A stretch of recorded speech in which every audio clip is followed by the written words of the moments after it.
If you've ever wondered what a raven sounds like, that's what they sound like.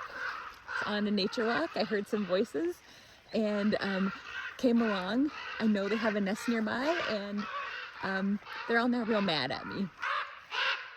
Yeah, so I'm gonna leave here really fast to let them go about their business, but I wanted to show you something that I noticed that they were picking at. So they pulled this out of a shed, and this part here is an old robin nest, but then there's this part on top that was added, and I think this might have either been from a small mammal, like a mouse, or possibly even another species of bird. And it looks like a lot of this material is actually old twine and possibly some elk fur mixed in. Well, there you go. There is no one right way to learn about nature and make ravens angry, only the way that's right for you.